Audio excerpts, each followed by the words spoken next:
नमस्कार विद्यार्थियों।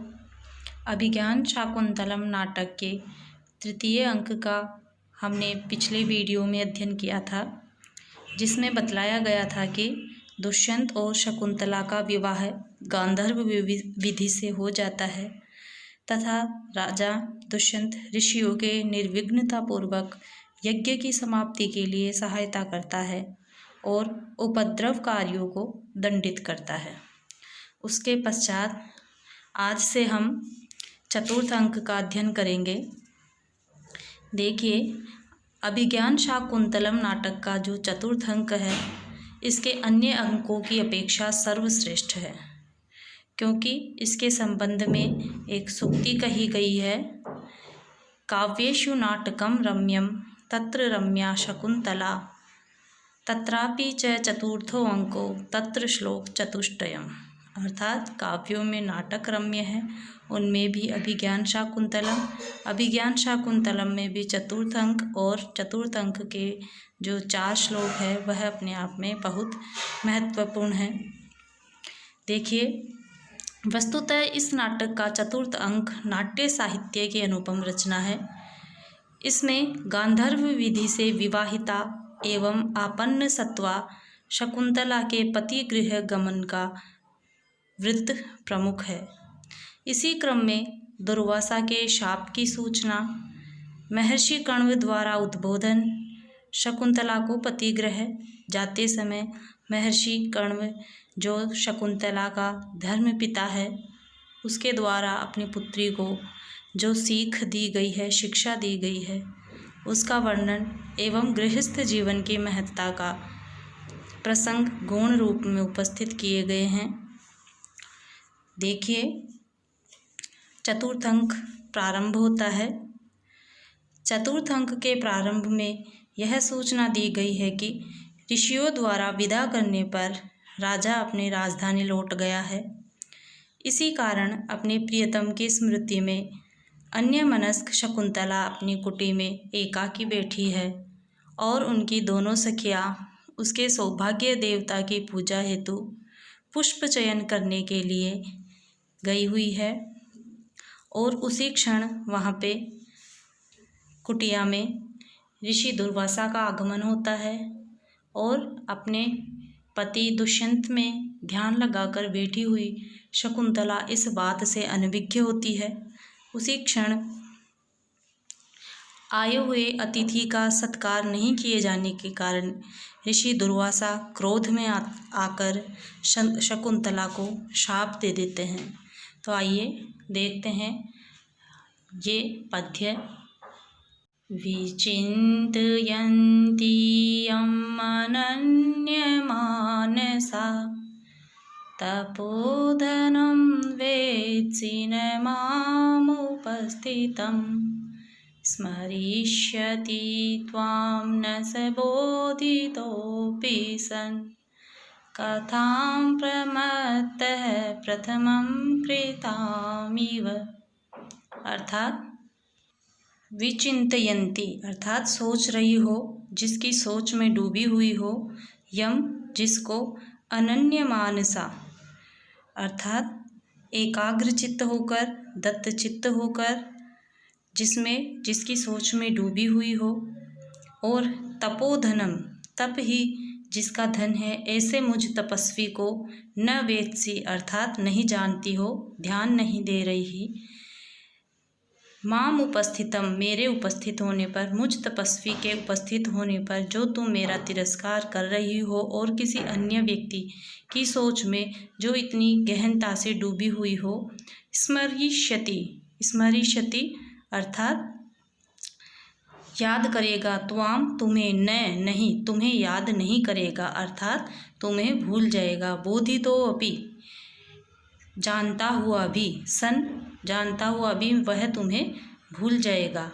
कथाम कथा, प्रमत्तः उन्मादी व्यक्ति की तरह, प्रथमम पहले, कृताम इव की हुई के समान अर्थात जो उन्मादी व्यक्ति है, जो अपने वचन से मुकर जाता है, ऐसे व्यक्ति की तरह, झूठे व्यक्ति की तरह वह तुमसे किया हुआ वादा भूल जाएगा। तो इस प्रकार से इस पद्य में तपस्वी दुर्वासा कह रहे हैं कि एकाग्रचित्त होकर जिस व्यक्ति का ध्यान तू कर रही है और मुझ उपस्थित हुए तपस्वी को नहीं जान रही है, वह व्यक्ति तेरे द्वारा याद दिलाए जाने पर भी तुम्हें उसी प्रकार याद नहीं करेगा जैसे प्रमादी अर्थात विक्षिप्त व्यक्ति पहले कही गई बात को याद दिलाने पर भी स्मरण नहीं करता है। तो देखिए, इस पद्य में बतलाया गया है कि दुर्वासा ने शकुंतला को इस कारण शाप नहीं दिया कि वह एकाग्रचित होकर अपने प्रियतम दुष्यंत का ध्यान कर रही थी, अपितु इसलिए शाप दिया कि वह अपने कर्तव्यों को भूलकर अतिथि सेवा से विमुख हो रही थी।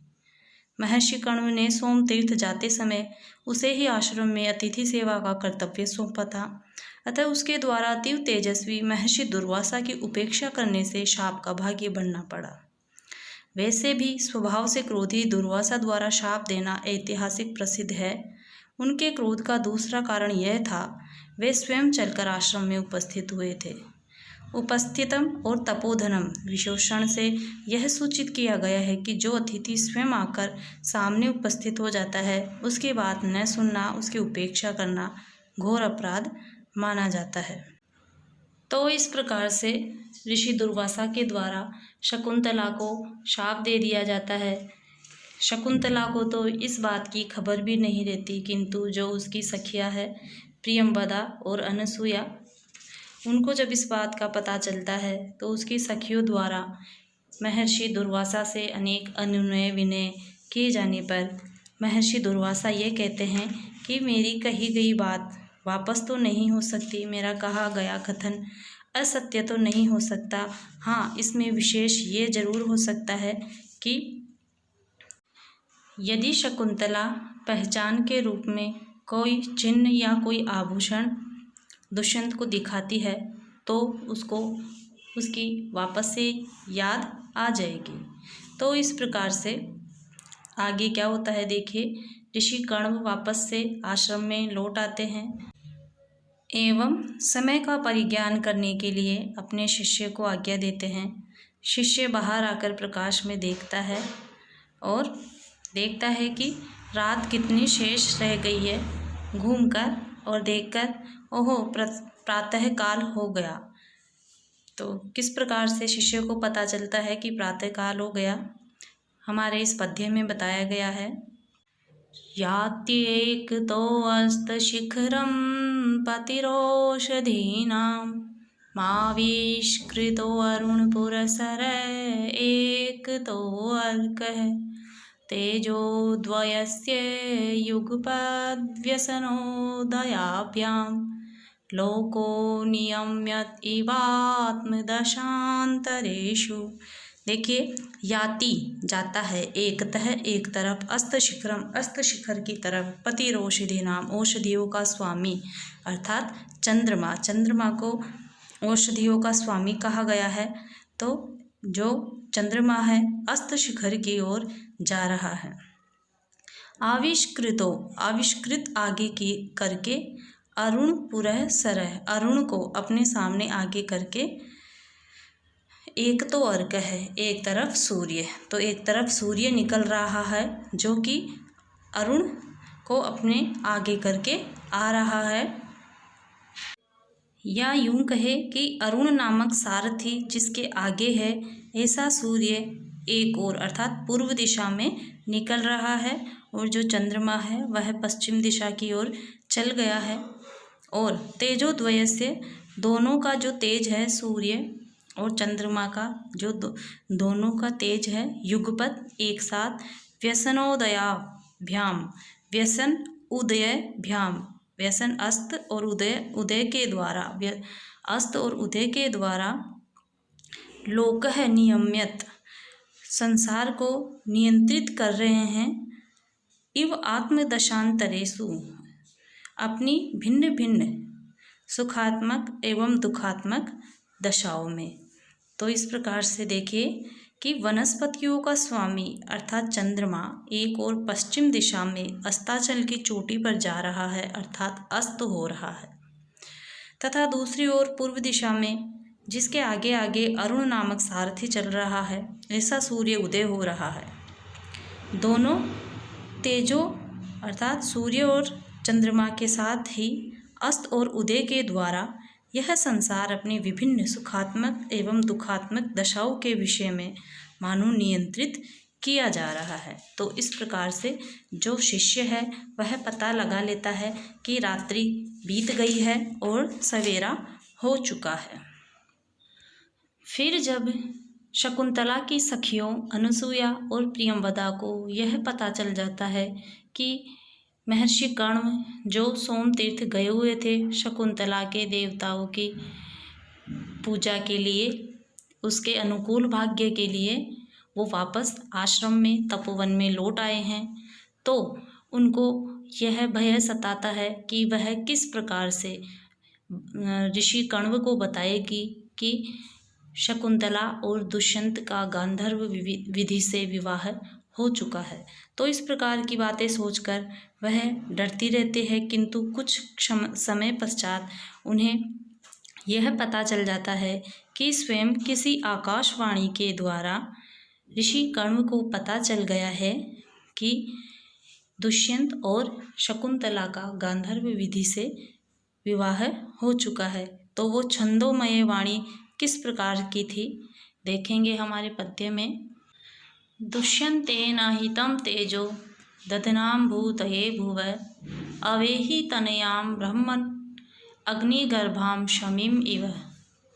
तो हे ब्रह्मन, हे ब्रह्मचारी, हे तपस्वी, दुष्यंतेन दुष्यंत के द्वारा आहितम निशक्तम तेज है, तेज को दधनाम धारयंतिम अर्थात धारण करती हुई, भूतये भुव, भूतये का तात्पर्य है कल्याण के लिए, भुव पृथिव्या पृथ्वी के कल्याण के लिए। तो हे ब्रह्मचारी, पृथ्वी के कल्याण के लिए दुष्यंत द्वारा निशक्त तेज को धारण करती हुई अवेहि तनयाम अपनी पुत्री को जानिए।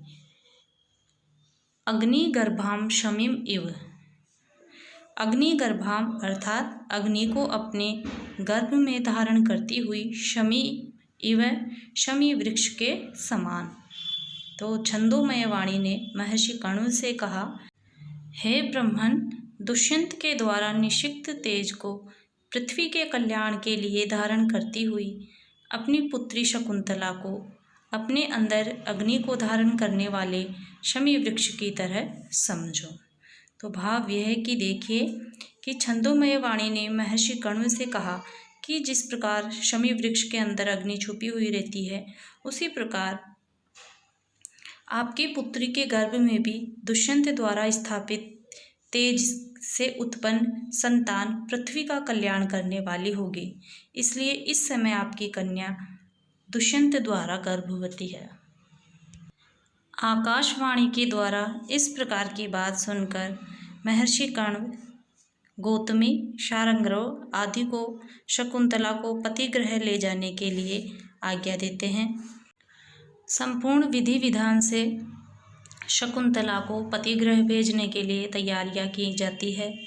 उसको स्नान इत्यादि करवाकर विभिन्न प्रकार के आशीर्वाद के वचनों से तापसिया उसको सजाती है और तैयार करती है, उसे आशीर्वाद देती है। उस समय जब ऋषि कुमार शकुंतला के लिए वृक्षों से पुष्प चुनने जाते हैं, तब क्या होता है देखिए कि जो विभिन्न पौधे हैं अपने अपने सामर्थ्य के अनुसार शकुंतला के लिए क्या क्या उपहार में देते हैं देखेंगे। शार्दूल विक्रीडितम छंद में लिखा हुआ हमारा ये पद्य, क्षौमं केनचिदिन्दु पाण्डु तरुणा मांगल्यम् आविष्कृतं निष्ठ्यूतचरणोपभोग सुलभे लाक्षारसे केनचित् अन्येभ्यो वनदेवता करतलै आपर्भागोत्थितै दत्तां तत् किस लयो भेद प्रतिद्वंद्वी। तो देखिए, क्षोमम अर्थात रेशमी वस्त्रों का जोड़ा, केनचित किसी, इंदु पांडु, इंदु का तात्पर्य है चंद्रमा, चंद्रमा के समान श्वेत वर्ण वाला, तरुणा केनचित तरुणा किसी वृक्ष के द्वारा चंद्रमा के समान श्वेत वर्ण वाला रेशमी वस्त्र का जोड़ा दिया गया। मांगल्यम जो कि मांगलिक कार्यों में धारण किया जाता है, आविष्कृतम अर्थात निकाल कर दिया गया। तो इस प्रकार से किसी वृक्ष ने जो मंगल कार्य में पहना जाता है, इस प्रकार का चंद्रमा के समान श्वेत वर्ण वाला रेशमी वस्त्र का जोड़ा शकुंतला के लिए दिया गया।